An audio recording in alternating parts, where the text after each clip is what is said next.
بسم اللہ الرحمن الرحیم۔ السلام علیکم۔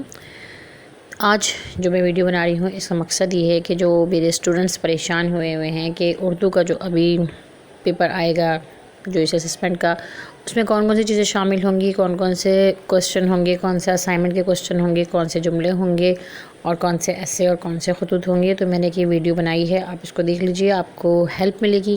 یہ اسائنمنٹ 1 ہے، اس کے اندر 6 کوسچن ہیں، اس کو میں نے آپ کو سولو کروایا ہوا ہے کلاس میں۔ اسی طرح یہ وہ اسائنمنٹ نمبر 2 ہے، اس کے بھی تمام کوسچن میں نے آپ کو سولو کروائے ہوئے ہیں۔ اگر کوئی اس میں سے آپ کے پاس نہیں ہے تو وہ آپ کر لیجئے اس کو کمپلیٹ کسی سے بھی لے کے، ٹھیک ہے۔ اس کے بعد جو ہے آپ دیکھ لیجئے جملوں کی جو ہے نا تشریح، اسٹینزاز جو ہیں جملوں کی تشریح جو ہے وہ دی ہوئی ہے۔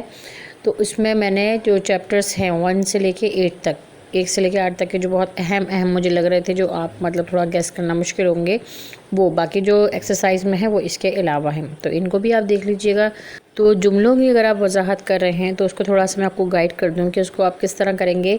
آپ کو سب سے پہلے تو یہ رائٹ کرنا ہے کہ یہ کس سبق سے لیا گیا ہے، یہ جو جملہ ہے یہ کس سبق سے لیا گیا ہے اور اس کے مصنف کون ہیں۔ سبق کے مصنف ہوتے ہیں اور جناب نظموں اور غزلوں کے جو ہوتے ہیں وہ شاعر ہوتے ہیں، یہ ذہن میں رکھیے گا۔ اسٹوڈنٹس یہ غلطی کرتے ہیں کہ شاعر کی جگہ لکھ دیتے ہیں مصنف اور مصنف کی جگہ لکھ دیتے ہیں شاعر، تو اس بات کا خاص خیال رکھیے گا۔ اس کے علاوہ اب یہ دیکھ سکتے ہیں کہ میں نے جو یہ جملے نکالے ہیں، اگر آپ نے چیپٹر صحیح سے پڑھا ہے تو آپ کے لیے یہ مشکل نہیں ہوں گے گیس کرنا کہ یہ کس چیپٹر سے لیے گئے ہیں۔ ہاں، ایک اور چیز یہ کہ آپ جو لکھ رہے ہیں آپ یہ دیکھیں کہ یہ بات اگر کہی جا رہی ہے تو کس سے کہی جا رہی ہے اور کس سینس میں کی جا رہی ہے، ٹھیک ہے۔ اس کو تھوڑا بیک گراؤنڈ، جیسے ہم کہتے ہیں نا کہ انگلش میں ریفرنس ٹو دی کانٹیکسٹ، تو اس کا ریفرنس، اس کا حوالہ اور کانٹیکسٹ کس پیرائے میں بات کی جا رہی ہے، ایک ہی بات مختلف طریقے سے کی جاتی ہے، تو یہ جو جاتی ہے آپ کی جملوں کی وضاحت ہے۔ اگلی چیز ہے مضامین، کہ کون کون سے مضامین جو ہیں وہ اس ماڈیول میں شامل ہیں، یہ دیکھ لیتے ہیں۔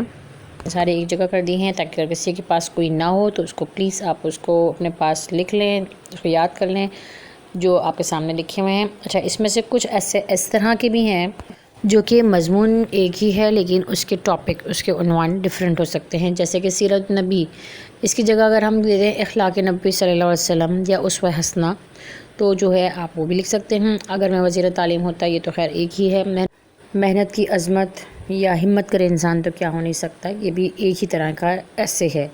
اس کے علاوہ وقت کی اہمیت یا وقت کی پابندی، دونوں میں سے کوئی بھی آ جائے، ایسے وہی ایک لکھنا ہے آپ نے۔ سر سید احمد خان بھی آ سکتا ہے اور اس کی جگہ یہ بھی آ سکتا ہے کہ تحریک پاکستان کی پسندیدہ شخصیت، ٹھیک ہے۔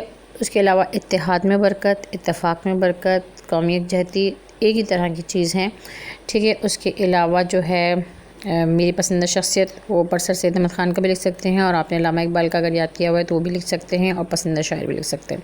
اس کے بعد ہیں آپ کے سامنے خطوط۔ پہلا خط جو ہے وہ ہے قومی ہمدردی، یعنی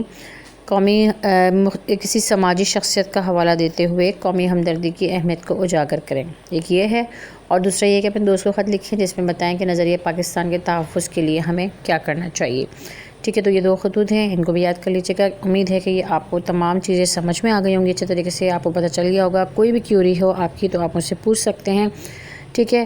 اور امید کرتی ہوں کہ یہ ویڈیو آپ کے لیے فائدہ مند رہی ہوگی، اور نیکسٹ ویڈیو کے ساتھ پھر حاضر ہوں گی۔ اس وقت تک کے لیے آپ سے چاہوں گی اجازت۔ اللہ حافظ، فی امان اللہ۔